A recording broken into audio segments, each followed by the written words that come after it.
We got to fight the powers that be. Police think they weighing 6'9" over the law. Wanna give us short sticks, but we really need along. To the boys in the hood, ducking bullets and batons. For boys in the hood, triple K's on their arm. 4 fingers on my palm, screaming fight. Change the policy, defund, buy back our property. You love Black Panther, but not Fred Hampton. Word to the Howards and the Aggies and the Hamptons. They book us, won't book us, I'm Booker. T. Washington, George Hill, 420. Think about it, that's 2,000 pennies. The value black life, the cost of going to Wendy's for a 4-quarter burger. Ended in murder. Fight for Brianna and the pain of her mama. Gotta fight the power. Fight the power. Fight the power. Fight the power. Fight the power. Fight the power. Fight the power. We got to fight the powers that be. Yeah, generations is how long we've been at war. The revolution on our platform. You break a man's mind in his back, your solidarity is what I'm wearing all black for. For comrades who don't fought without me, it's not to try and change our thoughts about me or to redirect your reports about me. Dear white people, you should take a course about me, cause is it the long 4-finger ring, the sciences of the arts, the songs we can sing? I really wanna know why y'all so scared. Probably cause the promised land we almost scared. But look, I think of images that fuel my youth. Interviews by Craig Hodges and Abdul Raouf. Examples like Olympic black power salutes and Panther troops. I saw as I pursue my truth. If racism is a cancer, black thoughts the answer. Gotta get up off the back porch, emancipate your mind, get your bodies back from ransom. And all black hands up for the anthem. Fight the power. Fight the power. Fight the power. Yo, check this out, man. Bring that beat back, man. 2, 3, 4, hit it. People, stronger than this evil. Smashing your power structure, melanin royal regal. System designed to kill and unprotect. Worldwide hit the streets just to get some respect. Our fight and our rights for freedom will never waver. Justice Breonna Taylor, salute Chuck and Flavor. Feel the same anger since Radio Raheem died. Black power to the people, push forward pride. Fighting power like it's an octo. Born to fight, I made it off the block though. Thought he had a gun and he was black, that's the combo. The police killed George having a convo. They killed Malcolm X, they killed Dr. King. They gave us guns and dope, they wanna stop a king. Trying to erase our history, stop and think. History class ain't tell us about Juneteenth. Cops don't give a damn about a Negro. Pull a trigger, kill a nigga, he's a key, bro. Living life on welfare. The last one who cared was Obamacare, round 12. Nose kinda bloody, gotta keep fighting. Trump through the North Korea, they respect violence. If you ain't trying to have your city on 5% respect on our name, we come from gold and diamonds. Fight the power. Fight the power. Fight the power. We got to fight the powers that be. Elvis was a hero of the month, but he never meant to me. You see, straight up racist, the sucker was simple and plain. Cause I'm black and I'm proud, I'm ready, I'm hyper, I'm amped. Most of my heroes on a piano stamp. Sample all look like you looking by nothing but Reginald for 400 years if you check. Don't worry, be happy. Was a #1 jam. Damn if I said you could slap me right here. Get it. Let's get this party started. Right on, come on. What we got to say?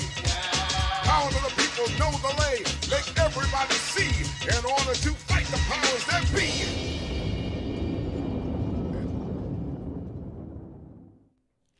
Good afternoon and welcome to another edition of Ask Mathis. I'm your host, Reginald Mathis, and rocking with me is my brother, Wildman Teddy T, a.k.a. Baron Theo Mountain Builder. Hello, everybody. We're here to report good news and what's really going on. That's what it is, man. And, coming up shortly, man, is the man, the myth, the legend of Miami, none other than Ted Touche Lucas. But before we get to that, man, in the news, our Vice President, Kamala Harris, has tested positive for COVID-19. So, what does that mean? What does that mean? Well, Dr. Fauci, I just read, said that we are out of the COVID pandemic. That's what's up. I kind of feel that way. I had court, this morning in Broward County, and Broward County has been out of the pandemic for quite some time. I can imagine. for quite some time. Miami-Dade is still, is on CP time, right? Color people time, because the judges still, don't want you really. Don't really come holler at me just yet. Not yet. Just Just hit me on Zoom. They still zooming. I think that's just because they like that. I think so as well. I think it sounds I more like it. efficient. I like it as well. I like it as If well, gets bro. it done. I like it as well, man. I got a nice little routine. You know, when I have Zoom, you know, I get up, I get my daughter up, I walk her to school, I come back, do my workout, get on Zoom, cook my own breakfast, shower, get dressed, then, you know, go about my day. So I'm usually out of the crib about, you know, 11:30. You know, I've gotten so used to that. It is lovely. But, you know, today, Go through among security other lines. right, all you don't got to pay to park, You got to pay the park, gas, all that stuff, man, all that stuff. But you got caught in Broward, man, and I'm, you know, I got a case now, 2 cases now in Palm Beach, and you know, it's just like, here we go.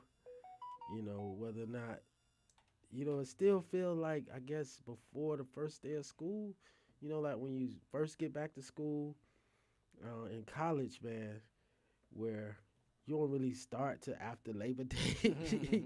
You don't really start there after Labor Day. You know, school technically starts in August, but, you know, if you're an upperclassman, you kind of wait till September. Kind of feels that way.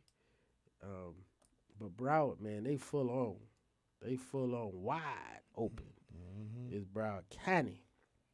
So, yeah, we're going to be praying for Kamala Harris, man. But I feel that, you know, we are out of the pandemic in the sense that, you know what? If you're going to die, die. You know what I mean? I don't want to be cruel about it. I don't want to be cruel about it. But, you know, there's been a vaccine now for a couple years. Booster. Everybody can get the vaccine pills that now. wants it, you know, as young as 5 years old. Everybody that want it can get it. If you don't want it, don't get it. You don't got to get it. But when you contract it, you know what I mean? And you look in and you be like, oh, man, woe is me. This person just died of COVID. You know, rest in peace, condolences, but that's a YP, a y'all problem. It is no longer an our problem. And so I would agree with that assessment by Dr. Fauci. It is now a YP. It is now a y'all problem. You know what I mean? You've always had anti-vaxxers. You've always had folks who just feel like, you know, everything is, you know, they trying to put chips in me or they trying to do that. You know what? Hey, cool. You don't want to chip me up. Chip me up. You're going to live. Chip me up, bro. We all got to die of something. So I'd rather die of the thing that everybody has and everybody could die from. And I just be like, man, you know what? That was wrong. As I'm dying, like, man, that was wrong. You know, then sitting there, it's like, man, all I had to do was do that. Do that. That's it. That's all I had to do, and I'd still be here. It's kind of like when I had my exam the other day from my doctor.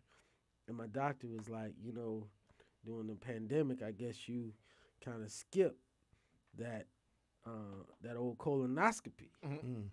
And I'm like, yeah, you know, I'm kind of, you know, that's virgin land.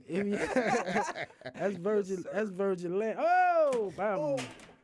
That's virgin land. If you know what I'm talking about. And he's like, no, man, you know, it'll be fine. You know, what's really, it's gonna be all the stuff you gotta take before you go and do it.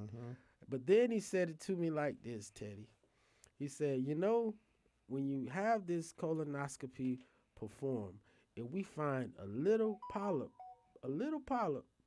we go ahead and cut it out. And after we cut it out, you know, you're gonna live, you know, for a long time.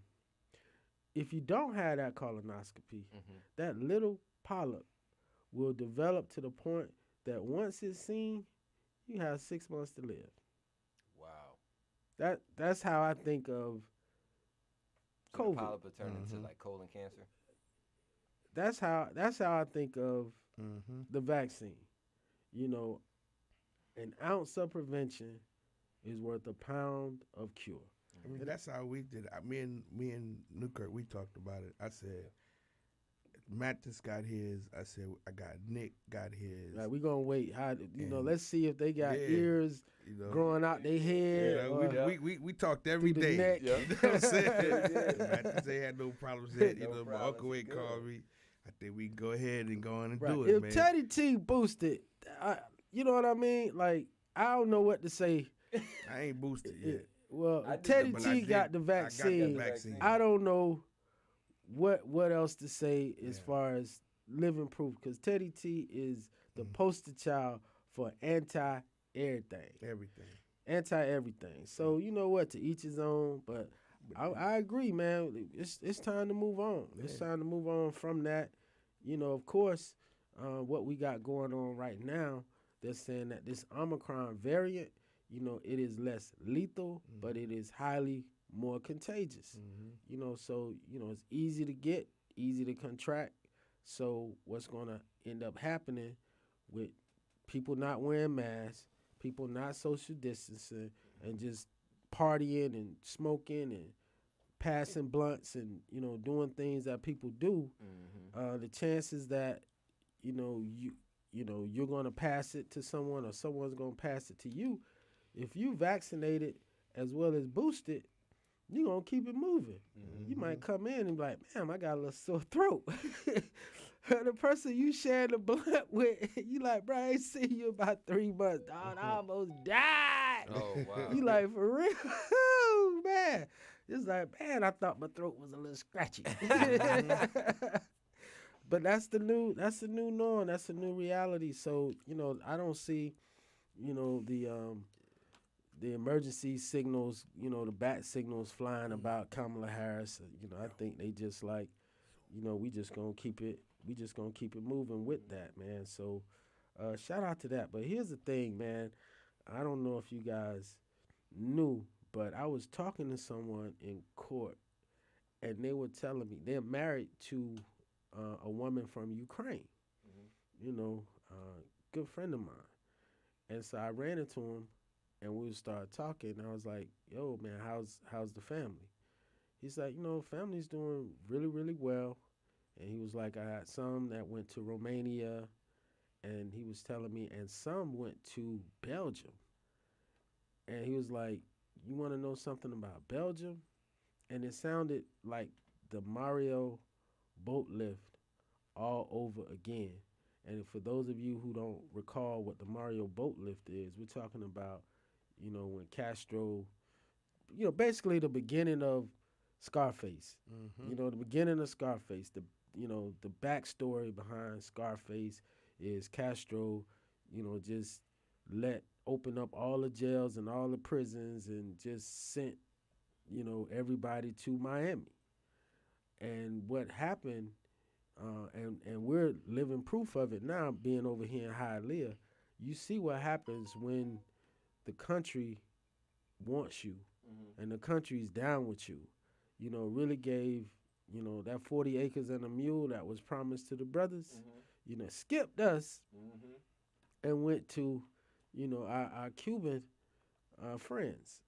And just come to Hialeah, bro. I was at City Hall this week in Hialeah, and just go in there and you just see it, man. You see what investment means. You see it, you know, walking, living proof of what investment in your own people means. So in Belgium, bruh, they are getting $1,000 per month, free education, you know, and I was like, wow, that sounds to me, I'm like, man, that sounds like the Mario Bowl lift. That sounds like, and then he was like, man, I wonder. I said, you know what? I don't wonder, because if you recall, there was a terrorist attack in Belgium. And so I think the folks from Belgium, the right wingers in Belgium, say we need some tough white people. I think we need some tough white people, because we got these Muslims running around here running crazy. Wow. So let's, you know, open up and bring these folks in from Ukraine that's demonstrating that they know how to fight and that they tough, and let's bring them over here and have them be so grateful to Belgium that they're gonna come out there and be top flight security for Belgium. Like that's what I'm thinking. Like I'm on my conspiracy thing right now. Makes Sound- sense. it You makes know, sense. but makes it, a but lot it, of but it sense. makes sense. You know, why would they do that? Because look how many genocides there've been in Rwanda, you know, in the parts of Africa, in Syria, and folks, you know, when they do open up their borders, it is for self-interest. Because I was looking, I'm like, Germany said they're going to take in like 800,000 from Syria. I'm like, why is that? Well, it wasn't out of love, my brother. It was not out of love. It is about, you know, German people not having a lot of babies. German people got a lot of work. And, you know, we need some folks to come in here and do this work. So, you know, it's in people's self-interest, which is always what's governing. You know, you appreciate it. You know, don't take it for granted. You know, when folks, you know, open up and say, y'all come in, you know, it used to be give us your tired, your, you know, all those things. But there's some self-interest there. You know, I was looking at a comedian, an Irish comedian, who was basically, you know, saying, hey, don't blame the Irish for slavery. You know, and I'm sure Teddy would appreciate that. I almost forwarded it to you. The guy's like, don't blame the Irish for slavery. You know, we over in Ireland, we picked our own potatoes. We picked our own potatoes. Now, you know, some of y'all went and stole people from a whole nother continent to come over here and pick y'all potatoes, but it wasn't us. Like, it wasn't us. Like, you know, when we first got to, you know, America, when we first came to America, it's like Teddy often said, they were slaves. They were indentured servants. You know, they had 7-year contracts that they had to do the work. And some of the people who were their supervisors and the folks who was, you know, handling things were people who looked like us. Teddy, I'm sure you got something to add about that. Yeah, I mean, those were it's the most slaves casualties of war. And these were the people who were brought into slavery after the war between England and Scotland. And, you know, that's what, you know, everybody that's considered a slave is a conquered person. And, you know, California is trying to give reparations to slave descendants. You know that, right? Have you seen that? I saw Chicago, well, not Chicago, but Evansville, which is, you know, outside of Chicago, you know, was trying to do something as far as with the church for the benefits, you know, the benefit that they received from slavery, as well as Harvard. Harvard, I just saw an article where Harvard was, I think they pledged $100 million, you know, based on how, you know, how Harvard profited, From you know, from slavery. And the thing is, you know, we know it here in South Florida with the beach and rebranding, which is, you know, the club that's popping today is not going to be popping tomorrow. But if you look at the deeds and you look at the conveyances, you end up seeing that it's the same ownership. It's the same ownership. They just rebrand. And that's what's happened, you know, in America. Like, you don't often run across, you know, Rockefeller companies. You don't often run up against, you know, the Rothschilds, Right. you know, stuff like that. But if you look at the deeds and you look behind what's going on, you end up seeing, like, that money ain't go nowhere. In California, is the first of the nation task force on reparations voted Tuesday. This was back in March to limit state compensation to the descendants of free and enslaved black people who were in the U.S. in the 19th century. Narrowly rejected a proposal to include all black people regardless of lineage. So now that's where they're trying to fight to see who should get it. But they're already in preparation to give black people reparations in California. That's what's up, man. Which is interesting, like, because California I don't really even see how they benefited, because California wasn't even a part of the Civil War, you know, and they were still not even really a part of the Union at the time. But that just shows, you know, I think that's liberals taking it too far. I think that's progressives taking it too far, and that's why that's why they lose. That's why the liberals lose because when keeping it real goes wrong. Because I know if I'm in California and I'm sitting there, paying off somebody for some reparations and whatnot, and they not Mexican, I'm like, what are we doing this for? Like, what's going on? Like, I'm sure that there's institutional racism, and if you want to come in there and and deal with institutional racism, Right. cool. But to come in there and say reparations, I think that's going a bit afar. But hey, you know what I'm saying? Like, I'm sure the folks ain't gonna be mad, about getting those checks. If those checks come in, I'm sure. And before we bring our brother on, who's gearing up, man, did anybody see that Memphis versus? I showed him the dunk. Wow. I showed him the dunk. I showed him the picture of the dunk. I mean, the man Ja is just he's amazing. He's somebody that what did we say before the playoffs started? It's like, yo, he's made for TV. He's made for his coming out party. He's the new AI combined with what Jordan. Every man. He combines a lot of people, man. But without further ado, we got the man, the legend, the myth, in the building virtually right now, and that is no other than Ted Touche Lucas. Welcome to Ask Mathis, my brother.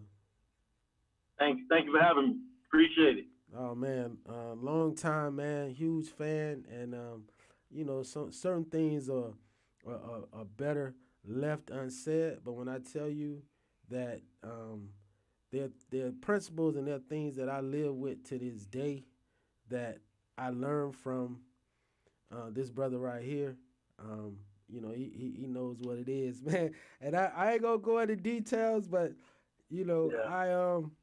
I remember calling him and just saying, I asked him for some advice. I said, bruh, this situation did not go the way we wanted the situation to go, but my work and what I sacrificed for this, I'm owed about 30 bands, and I'm supposed to go and get that bread.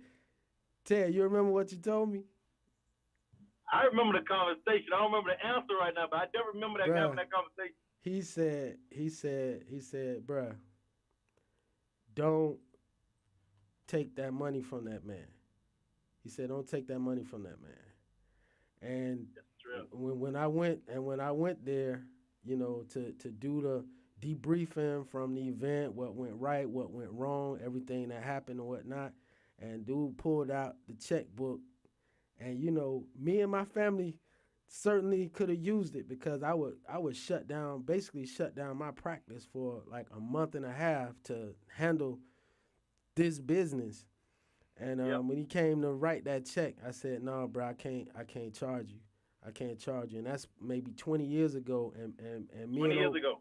And me and old boy like best friends, like to this day. Wow. Because I mean.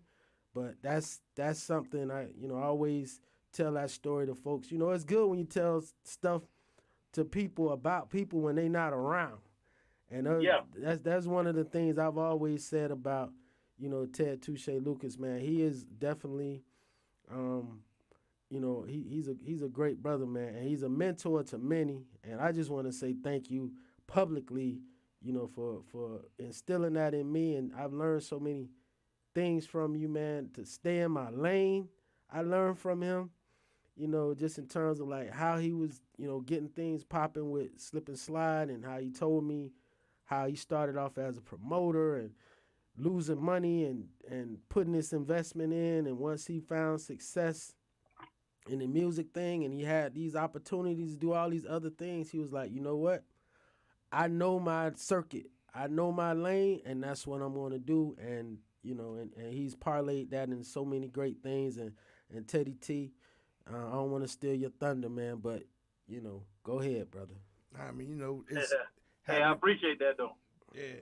Having Ted here, number one right now is the NFT conference that you just did. Want to talk about your involvement with the NFT, and then last weekend, the Trick Daddy concert. These are the two things that, is right now, currently, that you really, changed the game around here with. So let's talk about that. Got it. First of all, I want to say, man, to both of y'all, when y'all call and say, Ted, I need y'all to do this, I value both of y'all friendship. And I mean that, and that ain't just talk or nothing, what I'm saying? I'll never forget where I came from in relationships. Both of y'all been good to me, and I like to, when people call like yourself, I want to make sure I'm available to do what we got to do. So I appreciate everything you said, man. I'm just trying to lay the foundation, man, for the next young brothers to come behind me to do bigger and better things than what I've been able to do here in South Florida. I ain't gonna lie to y'all. God has truly been good to me, man. I ain't have a background in music. I'm not a producer. I don't rap. I don't write. I don't nothing. I'm a businessman that try to make sure people that I get in business with, that we make money together and continue to grow. I'm gonna start off with the music. Then I'm gonna come down to the tech stuff. Now it was a blessing to see over 25 years of Trick, and for the city to come out, man, and support that, man. That place was ram-packed. You couldn't get no more tickets. Tickets were sold out. Ain't too many events don't wait till the James L. Knight Center. You can say they were sold out. And to see how the response and the people that supported Trick and the love that was in the building, Miami, we appreciate it, man. We appreciate it. And I just wanted to support him and what he's doing. Definitely. That was, just to have everybody that, everybody who was anybody was on that stage. Flo came out, Luke came out. You had all of the Miami artists that's been out here grinding, all on one. Like nobody's ever done that before. And it was a thing that said, do Miami artists get along? It's what's always been asked for the last 20 years. Well, that was your answer that weekend. Yes, they do. They're here. Now, let me tell you something, man. Everybody didn't get a chance to perform because the venue really, they wasn't prepared to see the outcome that came. The outcome was so big that everybody Trick wanted, asked to perform, didn't get a chance to perform because we ran out of time. Mm-hmm. And the love, man, I was backstage, man. I ain't gonna lie to you, boy. This was, what that Def Jam tour they had that time when they went on the road with Def Jam and Rock Nation. High Rock and DMX. Yeah, remember? Rough Rider DMX. So Rough Rider High Rock. That was a South Florida version of that, man. Mm-hmm. You got backstage and you just see everybody from family to friends. People had their mom back there. They had their kids back there. And you just seen South Florida come together. And just the love, man. Flo them came in late after they left their event. They came over there. It was just love from everywhere. And it made me feel good, man, just to see South Florida support, because it wouldn't be no slip and slide if it ain't started here at the crib first. So definitely. So are you still talking? So what about the NFT conference? What was that about? All right, so I'm gonna take it back a little bit. 2021, and I went to this conference.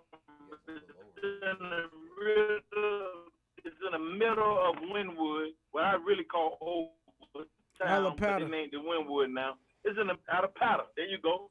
You walk outside the venue, you're in the middle of the projects, right? And I get there in 2021, I don't see enough locals at this conference.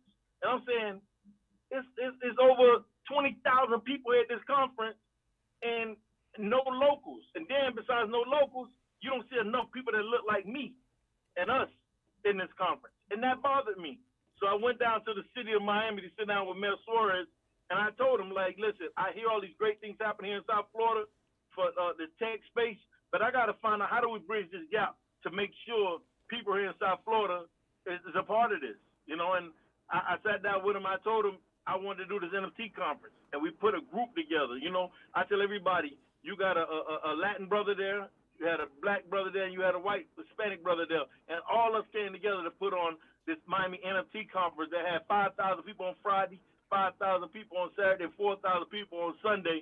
They turned out and had amazing turnout. When you got a corporate person in there with a suit and tie on, but you got a brother that's walking around with golds in his mouth and gold chains, that's what Miami looked like to me. When you can bring people together and introduce tech to everybody. Tech ain't just for one community. Tech is for everybody. And my job here in South Florida, as long as God give me good strength and energy to get up every day, I'm gonna bridge that gap to make sure that same thing we did in the music when we brought music.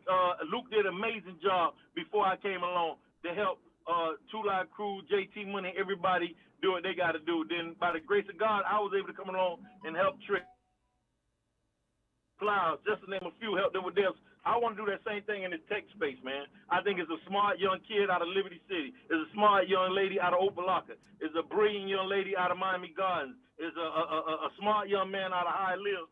They need to know what's going on in the tech space. It ain't just for out-of-towners who's moving down here that's coming in from out of town. I welcome out-of-towners, but I just want them to check in and work with locals and make sure that the locals get a part to be of this tech space and what's going on and give some entrepreneurs. One thing we have a problem with in our community, we don't get that early funding. That they call it family and friends round. You know, where you go to your mom and dad with a great idea and they can give you $20,000 to start a business. We don't have that in our inner city. So what I'm gonna do, Flo, I'm calling you out. Rick Ross, I'm calling you out. E-Class, I'm calling you out. All y'all, man. Listen, we got to invest back in our community. Same thing we doing in the football community. We got to give some of these young kids opportunity to get in this tech space. And I'm going to do my job and doing my due diligence to make sure that we can have that family and friends route and give back to some of the young entrepreneurs. We're in a space in 2022 where everybody ain't getting a job and going to do that 20, 30 years or going to college for 5 years and coming out in debt. We're an entrepreneur spirit right now, and we got to be able to give these young kids a chance to be businessmen and businesswomen, to be in the entrepreneur spirit. So I'm trying my best to do that, man, open those doors up for our community. Excellent, excellent, and you definitely doing that, and you've been making the rounds, and I know I feel great. I had a young cat formerly of Amazon, came by the office a couple weeks ago, and told me that he's in business with you, and he was talking about your conference, and the young man pulled out my phone, created a wallet, went and got some Bitcoin and some Ethereum, and a couple keystrokes, on my on my phone, and this guy has been, developing businesses, initially for Amazon, and then he was like, man, I'm gonna do it for everybody, and I'm gonna do it for my people, and exactly what Ted was talking about at the conference. He was like, man, we got this huge conference that's in town, and and I'm over there representing, but it's not enough of us over there, that's doing it. And so he's like, he's going to approach Ted about, some things that Alpha Fraternity, the Beta Beta Lambda chapter are doing, here locally to do just that. And, I know you've done some things with Florida Memorial and the Institute of Black Wealth. So, Ted's not just talking, he's actually doing, and he's making himself accessible. Even, you look back at the Super Bowl, the last Super Bowl that was here, he got with Melvin Bratton, and, they basically, looked around and was like, yo, we're going to make sure that anything that comes in, people got to check in. And that's something that, Ted has been saying as long as I've, had the pleasure of knowing him. He hasn't changed his message at all. It's been consistent, and it's been the same. And we definitely want to give you your flowers, bro. While you here, while you kicking, while you doing what it is. And I don't think I've ever seen this brother raise his voice, man. I don't think when he says something, like, that's what he means.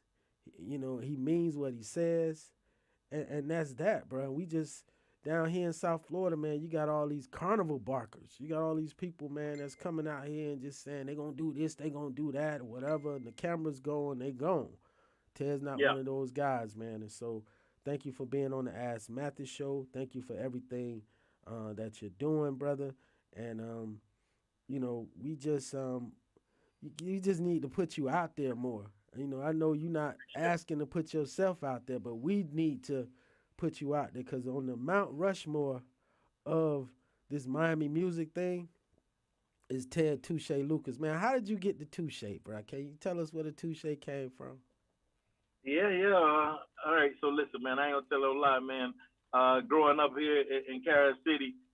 Before this music, I was caught up in the streets, you know, and that was one of my street names. Everybody called me Touche, you know, because me in Hollywood, I take it back. Everybody hear the story of Trick Brother Hollywood, and by the grace of God, Hollywood lost his life, and I took it upon myself to hold the fuck down. He had a vision of his brother being this rapper, and he lost his life.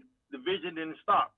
Trick knew what it was. Trick was in prison when Hollywood died. I told him when he came to the funeral from prison that I would make sure I hold the fuck down what his brother vision was. So back into my life, man, I ain't been no angel my whole life and been able to just do good business. I come from some of these same streets other people came from, and my background, you know, I had to do some things that I had to do at the time as a young age to get where I am, but I made it through that, and I became to be an entrepreneur. I became to be a businessman. So why I don't call myself Touche no more?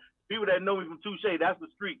You know what I'm saying? You know me from my street pattern and where I came from, but I had to let these kids know I'm a businessman. I'm an entrepreneur. So I went back to using my real name, Ted Lucas, the name that I was raised with. But Touche is just a street name, man. I had to do what I had to do to get some money in the street. And I can definitely, you know, attest to that.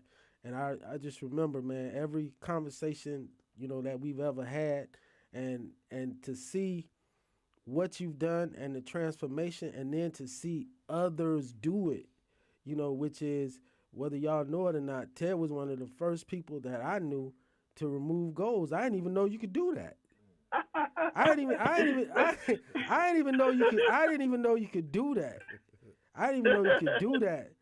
And he set the trend. Like, you know, real. when I first got with Strong Arm, when some of our throwback pictures, man, you see Freeze with a mouthful of goals. But then at a certain point when he transitioned, you know, boom, he's like, nah, this you leave that behind. And when Ted said he left that behind, you know, going, you know, to the studio, going over to the office with him in his office, one thing I recall from his office, right there on his desk, is that word, is that Bible. That's right. That word in that Bible. So when he said he left it behind, and he's, you know, a new man and a new individual, but when he speaks, you know, everybody listens, because everybody knows the business people, you can't argue with his success and the numbers. So Atlantic Records and others, they gonna listen because they numbers people. But to the street people and the other folks, like he said, they know the work that he put in. And so he has that respect. So when you put forth somebody like Ted, like he said, he not a rapper, he not no producer, he not a clown, he not a carnival barker, he's a businessman. And when he comes out there, he does what he says he's going to do. And again, you know, I just remember what you did for me, whether you even know how the impact, you know, that it had, because, bro, we, you know, he made a call, bro. We wasn't even going to have this thing even go forward, bro. And we called this, nobody could help us. Nobody could help us. We called Ted, and Ted, I don't know what he did. I don't know what he did, but we got a call and said, y'all can go forward with this event. And I'm forever thankful. I'm forever grateful, my brother. Forever grateful. Yeah, I know that. Hey, so I'm looking for that next young man that's come behind me to pass that same opportunity on to that next young man or that next female. Things that I have learned down here in South Florida, I want to pass that knowledge on, man. That's what I'm here for right now. I tell everybody, I have to go to Dr. Kelly, 125 to get them goals in my mouth. It was easy to get them in. I spent a lot more $1,000 to take them goals out my mouth, though. I ain't gonna lie to you. But nah, man, it's a part of that life, that culture in Miami, man, growing up. And I just want to be an example to a young man and a young female that's coming up behind me, man. I wake up every day for that. That's what I wake up for right now, man. I wake up to try to make an impact on our community. I ain't trying to just be an influencer, but I'm trying to make an impact on our community on a daily basis. To see young men, what you just told me made me feel real good. You said a young man came to you and helped you put your wallet together so you can get Bitcoin. And that's what I tell you. If you come around me, I need you to take this knowledge back to our community and spread it amongst everybody. Don't just keep it for yourself, because when they go back to their community, They spreading the knowledge amongst everybody else. They Exactly. telling them about other business opportunities. They Keep flipping it their going. dollar. We got to do this, man. They flipping Exactly. their dollar 26 times. They are flipping their dollar 26 times within their own community. And the dollar, we're not flipping it one time. That's real. I mean, it's That's like, real. for me, you know, me and Ted, I don't even know how we met, you know, with the music, but I know I got specific memories. Like, I used to do a DJ union with all the DJs, and I asked Ted to sponsor the event. And it was the first time, you know, it was on South Beach. And that's like, you said you never seen Ted mad. Like, Ted cussed out all the DJs on South Beach. He said, how have I got 100,000 records sold in Florida, one of the best artists, and my music don't get played on the beach? He's like, man, y'all tripping, man. Like, why my artists is, like, he went off on his people. And within 6 months, Nair became like everywhere. That's Power right. 96, everywhere, you know, and then it was like Ted never like mentored me directly, but he did because like I'm Wild Man Teddy T, so he'd always let me come on 441. I was over there all day. Then when he moved to the beach, I was over there all day. You know what I'm saying? Yep. And you know, with Trick, it's like I never had a music relationship with Trick. Ted would just call me like, hey, come listen to these records, you know. He let me listen to a Deuce Poppy record that they wasn't even pushing. I made that #1 on Power. And my biggest thing was Let's Go. Like, he said, I want you to listen to this record, man. I don't think it's a good record. And I played it, and I let it say, damn it. I stopped it right there. I said, nope, you know what? You're probably right. And I put it in my back pocket. And he said, man, we're going to find the record, man. We're going to find the record. I said, yeah, we probably will. I went to the radio station. I played that. It was a Monday night. We played that radio station the whole mix. We ain't played no other record but that record. And the research girls toilet papered the whole building. And we put Let's Go over everything and we taped the record on Kid Curry's wall.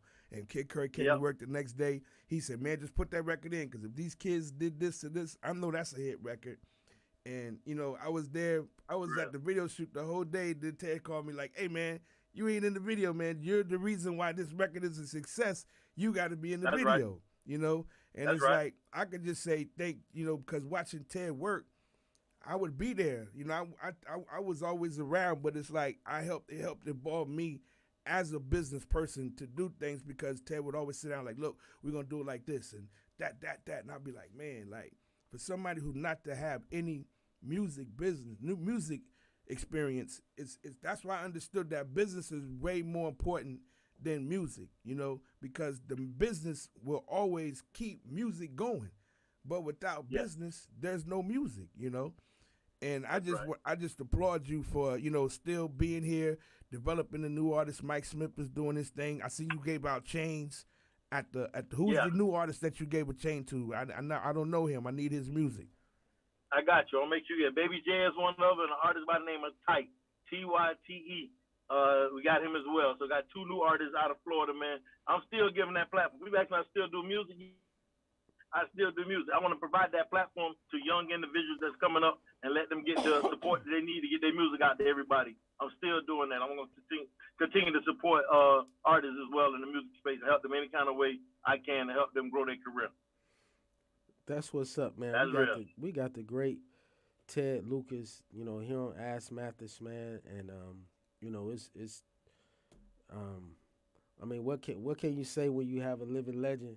Yeah. You know, here, other than just ask him, you know, what do you see in terms of the current wave of music? Like, you know, in terms of, since you've been in this thing where, you know, I just remember when I first heard Trick Daddy's Baby I'm a Thug, that was the first, like, hood record that I saw a woman. I remember this woman, she pulled up on me in like a BMW truck or a nice SUV, and her windows, and she's listening to that. I'm like, is that the Trick Daddy record you listening to? And to go from, you know, making Miami music mainstream and putting it on the radio, to then, you know, going to Plies, and then, you know, putting Ross on. You know, I remember something funny about I don't know if you remember, but right after that lawsuit against TVT Records, we honored you, the entertainment and sports law section, EASL, and at the Diplomat. I remember that. At the Diplomat. And so I sat at the table with Ted and his beautiful wife, and we was talking. And again, I've never seen the brother mad. And at the time, I think y'all had won a verdict against Koch Records for like $9.2 million for trying to steal Pitbull, and he wasn't mad. He was just, it was just business, and it was what it was. And I was like, I was just getting into, music and just starting to, network and do this thing. And so I'm there with, with his lawyer, Richard Wolf at the time, and we sitting there, we kicking it, we talking about, the trial and what he did and all these different things or whatever. And I'm like, man, I'm hyped, man. I'm hyped. I'm like, yo, Ted, man, I just heard this record, from Ross, man. He was like, man, I looked Ted in the eye and say it's the end of the road. And I'm like, man, because I'm like, yo, are these folks really living these records? Calm Ted, he just looked at me and said, Fat Boy still owe me 5 albums. And he just, like, no, you know what I mean? He didn't match my energy, because I'm like, man, you hear? He said, man, Fat Boy still owe me 5 albums. Hey, for me, I tell everybody it's called the music business for a reason, man. People forget that. They forget that last part. Music business. It's a business, man. You got to treat it like a business, And I gotta have my head gotta be right all the time, man. You gotta be paying attention to your surroundings, and you can't just work off emotions. You gotta be paying attention to your surroundings and be ready. And I try to stay alert, man. I do. I try to stay alert to be ready for whatever come my way, man.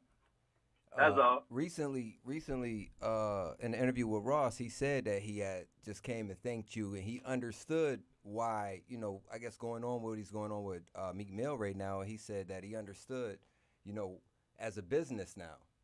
Did you hear that? Yeah, I heard it, man. A lot of people sent it to me. Me and Ross, we became to be in a great space. Like what Reggie talking about, at that time, we was not in a great space because he was an artist. You know what I'm saying? He was young, and he felt that it was his time right then. But I had to make sure I get him the best situation. At the time, he wanted to be on Atlantic. If you look every damn hustler, I got them things flying across Atlantic. He's supposed to be on Atlantic Record, but Atlantic Record didn't understand my vision and what I had for Rick Ross. So I had to tell him, give me a minute, let me find the right situation, build the momentum up, and we was able to negotiate. I think you seen on one of Cali interviews, we were flying private jets everywhere to get him the right deal. You know what I'm saying? It took me 2 months to get the right deal, and man, Jay-Z sat down, Hov sat down. He understood my point of view. I had no business a while, and I got to make sure Rick Ross in the right situation where he can make money and he can start Maybach Music and do what he got to do. So I didn't get him in a messed up deal where he would not be able to do those kind of things. But him to be able to grow his company and get Maybach Music to do what they've been able to do is the contract that I negotiated with Def Jam. I could have let Def Jam put him in a situation where he couldn't have his own label. No, I want him to grow. I want him to have wings. I want him to be able to build his company. And to hear him come back, he said that publicly on there, but he don't call me many times. We don't have conversation, and he just tell me thank you, man. And that make me feel good that an artist can see that I did things was in the best interest of them at that particular time when they didn't even know I was doing things in the best interest of them to make sure that they can do what they got to do. And to see what Fat Boy been able to accomplish and what he been able to do, man, it make me feel good to be a part of that, to help that vision and that dream to come together and being able to accomplish all the things he been able to accomplish. And take somebody like Flowers from a small town, Fort Myers, man, probably the only rapper to ever come out of Fort Myers, and to see what Plies and his brother Big Gates been able to do and accomplish, man, that just make me feel good, like I'm doing something right, man, and that's what I get up and do every day. I still get up. I feel like I'm about 22 years old. I still get up with that same energy and that drive and determination to open the door for the next young man and get the next young lady coming up behind me. Living proof. How many millionaires have you made? I'm just gonna say this, right? Boy, God been so good to me. I don't know nobody else in the music business. I'm gonna say this, that made more millionaires than I've been able to make in the music business. That's why I asked. Yeah. People can come in there and they can say whatever, but point two, because right now, you know, what I'm seeing is, you know, they saying Puffy's a billionaire, but all the former artists are all coming out and they saying, you know, he made it off our back or he did this and he did that. But, you know, Ted can put under his tree, you know, how many folks are able to provide generationally for their families, you know, and that's why this man is a living legend. You know, when we talk about generational wealth and we talk about, you know, building up the community, this man could have done like, you know, Jay-Z's partner did. Jay-Z's partner, I ain't talking Dame Dash, I'm talking about the other cat. He took his bread and he sailing around the world. Ted, you could have took your bread, left South Florida, and this man could live anywhere on the planet Earth and now in space if that's what you chose to do, but he decided to stay right here. And like he said, he still feels like the 22-year-old because when you love what you do, you never work a day in your life. 100%. 100%. And I can still, all those artists who I've been in business deals with, we still communicate today. That alone is enough to say how I try my best to do great business by everybody and make sure everybody can eat and provide for their family and open up new doors, man. Whatever Trina want to do today, I'm doing it. Whatever Trick want to do today, I'm doing it.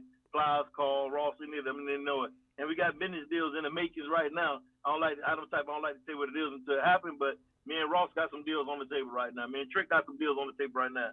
Supporting Trina and some of her business ventures right now, still today, because that's the kind of relationship we've been able to establish and been able to do and continue to communicate. A lot of people do business together. After the deal over, they can't even talk to each other no more because, you know, they had some bad blood or whatever. But I try to keep it where we're on the same page and understand each other. Now, I mean, just to be able to see where Trina's at right now, still relevant, you know what I mean, is incredible, you know what I mean? And that's, you know, your guidance, you know, your setup for that, you know, and even watching Plies fell off for a little bit. He reinvented himself and boom, he's back out there, you know, still doing shows. Exactly. And it's crazy. Like, I just, you know, my thing is like, I've always been, I never worked for Slip and Slide, but I was a part of the family. So, you know, when I met Plies, when you came in, you're like, man, I need you to see this artist. You know, he got this mixtape. These are my confessions. You know what I mean? And it's just like the whole path to working with him, even when, like, the I'ma Love You record, like, we all knew Plies made that record, but he put, Akon put Snoop on the record. So we was there waiting, you know, to see what was going to happen. He didn't want to put Plies back on the record, but I went to the radio station like, look, we know Plies is on that record. And Kid Curry said, well, let's just put them both on the record. And Plies still got to, you know, get his, you know, life out there with that record at the same time. It's like I always did, even like with Take It to the House with Lee Gatch. I hooked up them to get the sample cleared with them. You know what I mean? It's like Ted gave me task, like, this is what I need you to do. Like, that's how, like, I would, Ted, he'll just call me, like, come to the office. I'll be like, oh, okay. And I go there, like, this is what I need you to do. Boom. And I'd be like, okay. And you'll beat up for hours. You wouldn't beat up for 10 minutes. You beat up for hours just chilling. Yeah. That's real. Every day. That's right. You know, I was like waiting. After them couple tasks, I was like, well, I know he's going to have something for me to do if he don't. Because I stay out of trouble like that. I either went to your office or I went to Luke's office. And that's why being back and forth between you and Luke, you know, coming up in Miami and being able to help, you know, the whole setup from the inside. Like, a lot of people don't know the things I've done with y'all like that, you know what I mean? Yeah. But I'm cool with it because I know what I've done, you know what I mean? That's a great segue. Exactly. Before we let you get up out of here, Mr. Lucas, we want to, you know, everybody knows about the artists that you helped, but also some of the executives that you helped, you know, Julian Booth and Byron. Yes. You know, can you talk about some of the, you know, executives and the folks that you mentored that are still relevant? Man, I'm gonna tell you something, man. It's so many people that it blow my mind. Like, Reg, some of the things you telling me right now, Ms. Mathis, man, I'm sitting there saying, this man remember everything. You ain't forget nothing. And, you know, I was just doing my work, doing what I had to do. Man, Rolling Loud, I'm going to take prime example. People don't know my fingerprints on Rolling Loud. Rolling Loud was in my office.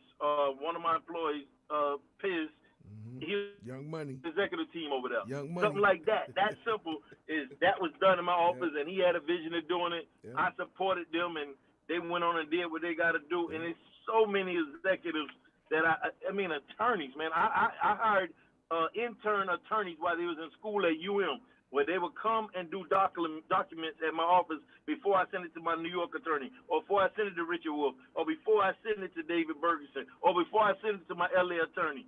I would have interns that worked, and now some of these attorneys are future attorneys and everybody else. So it's so many people. I can say over 100 different executives that I have seen that came through working with me and been able to help them with their career and help them get things going. I go places. Sometimes I've been forgot that person even worked for me or was a part of my team, and they now in some high places. I got a contract with Netflix. A former employee that worked for me worked for Netflix now, and they called me, Ted, I heard that you had a project coming across my desk. I told them you were amazing, and we're going to do this and do that. So a lot of people get to see the artist, but a lot of people don't know the executives that's behind it that I had a chance to work with and help them get their career going, man. So that's a great feeling, man. Y'all make me feel well, I don't know. No, we giving you, hey, bro, you earned them flowers, bro. We ain't giving you nothing. I mean, the respect has been earned, Woo! but we just making sure, that we show this love, bro, because you've shown. I appreciate it. You shown all of us love. You shown the community love, and you shown our culture love. People say do it for the culture, but this man definitely has done that. You cannot say Miami. You cannot say South Florida. You cannot say Florida. You cannot say Southern music without, Ted Lucas, man. And so thank you so much for, being on this show, bro. And DJ Newkirk got one question before we let you go, brother. Hey, since Mathis said from an executive standpoint, but from an executive standpoint, we got Puffy right now is about to release a new album with Motown, but you have Bad Boy. Why not maybe do it with Bad Boy versus bringing it over to another label? I like that. We've been in talks. We definitely been in talks with it. We were talking about taking a Slip and Slide tour out on the road after this 25 years. So it's something that we definitely in the process of discussing and talking about. I just got to write the right partnership. So Live Nation, if y'all listen, write the checks to make sure my artists are compensated properly and we can make this happen. So we definitely in the talks of it, good and ready to go out on the Slip and Slide tour, and album will definitely come with that as well, man. So I like it, and I'm interested. Before I leave, man, I like to always do that. I pay homage to a brother that opened the door for a lot of us down here, and I hope all the listeners, man, if y'all can, it's a street in Liberty City need to be named after Luther Campbell, man. That man done put in so much work to open so many doors for us, and I don't never, a lot of things I've been able to do, I tell everybody, that man did it first, and he was the one that showed me you can have a record company, and ain't nobody else told me you can have a record company. I seen this man had a record company, and he allowed me to believe that I can have a record company, and that's how my vision came about. And I just need to see one person do it. He did it, and that's how I was able to do what I've been able to do. So we need street in Liberty City named after Luther Campbell. I don't know if it's going to be Luke Road or whatever they're going to come up with, but I want to make sure we spread that word and make sure that the people that's in position, that they do that, man. It's important. Absolutely. That's great. Teddy, you get the last word. Nah, man, thank you for, being on the show. Thank you for what you've done to the world of the music, man, and we just want you to keep taking it to the highs. That's right. That's right. Appreciate it, y'all. All right, bro. Man. Be safe. God bless. All right. Y'all too. God bless. Take care.